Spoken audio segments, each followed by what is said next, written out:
আলাইকুম সুপ্রিয় দর্শক, আপনাদের সবাইকে স্বাগত আজকের গুরুত্বপূর্ণ আবহাওয়ার আপডেটে। আজ 30শে মার্চ সোমবার 2026 এবং এই মুহূর্তে আবহাওয়া অধিদপ্তর থেকে এসেছে একটি গুরুত্বপূর্ণ সতর্ক বার্তা।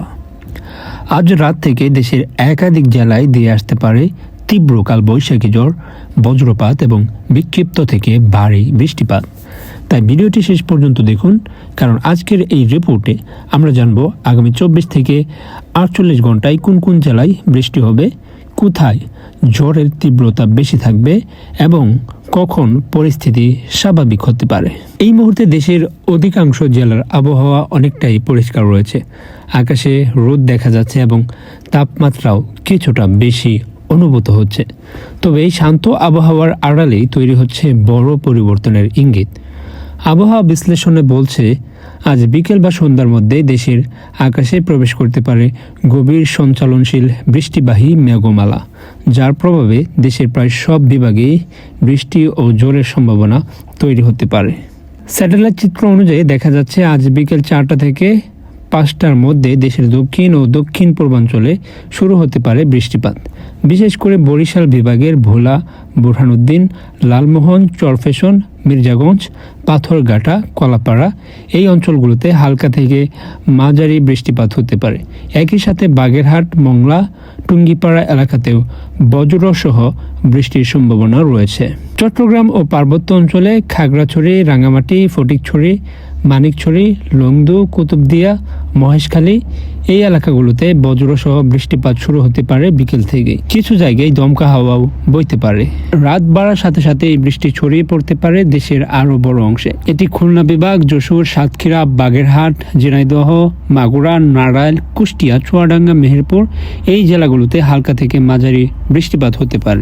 ঢাকা, দোহার, ফরিদপুর, মাদারীপুর, শিবচর, নরসিংদী, ব্রাহ্মণবাড়িয়া, কাপাসিয়া এই অঞ্চলগুলোতেও বজ্রসহ বৃষ্টিপাতের সম্ভাবনা রয়েছে। রাতের মধ্যে সিলেট ও ময়মনসিংহ বিভাগে বৃষ্টির পরিমাণ আরও বাড়তে পারে।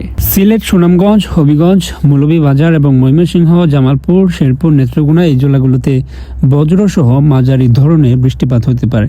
কিছু এলাকায় বজ্রপাতের ঝুঁকিও থাকবে।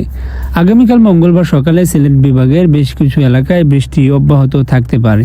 জকিগঞ্জ, জৈন্তাপুর, বালাগঞ্জ, কুলাউড়া, মৌলভীবাজার, কামালগঞ্জ এবং হবিগঞ্জের বিভিন্ন অঞ্চলে হালকা থেকে মাঝারি বৃষ্টি হতে পারে। একই সাথে নেত্রকোনা, ময়মনসিংহ, ত্রিশাল, বালুকা এই এলাকাগুলোতেও সকালের দিকে বৃষ্টি হতে পারে। দুপুরের দিকে দেশের অনেক জায়গায় আকাশ আংশিক মেঘলা থাকতে পারে। রাজশাহী, বগুড়া, পাবনা, নাটোর, নওগাঁ এবং রংপুর বিভাগের বিভিন্ন জেলায় এই সময় আবহাওয়া কিছুটা শান্ত থাকতে পারে। আগামীকাল বিকেলের দিকে আবার সক্রিয় হয়ে উঠবে বৃষ্টি, বিশেষ করে খুলনা, সাতক্ষীরা, পিরোজপুর, বাগেরহাট এবং দক্ষিণাঞ্চলের বিভিন্ন এলাকায় আবারও বৃষ্টিপাত শুরু হতে পারে। একই সাথে নোয়াখালী, ফেনী, কুমিল্লা, চাঁদপুর, ব্রাহ্মণবাড়িয়া এবং সিলেট বিভাগের বিভিন্ন জেলায় বজ্রসহ বৃষ্টির সম্ভাবনা রয়েছে। বাংলাদেশের পাশাপাশি ভারতের ত্রিপুরা, আসাম এবং পশ্চিমবঙ্গের বেশ কিছু এলাকাতেও বৃষ্টিপাতের সম্ভাবনা রয়েছে। কলকাতা, চন্দননগর, আরামবাগ, মুর্শিদাবাদ বর্তমানে এই অঞ্চলগুলোতে মাঝারি থেকে ভারী বৃষ্টি হতে পারে। কিছু জায়গায় 20 থেকে 30 মিলিমিটার পর্যন্ত বৃষ্টিপাত রেকর্ড হতে পারে। আগামীকাল রাতের মধ্যেও দেশের কিছু এলাকায় বিক্ষিপ্তভাবে বৃষ্টিপাত অব্যাহত থাকতে পারে। বিশেষ করে সিলেট, রংপুর এবং উত্তর পূর্বাঞ্চলে 2-1টি স্থানে বৃষ্টি হতে পারে। এখন সবচেয়ে গুরুত্বপূর্ণ বিষয়, 1 এপ্রিল থেকে দেশের আকাশ ধীরে ধীরে পরিষ্কার হতে শুরু করবে।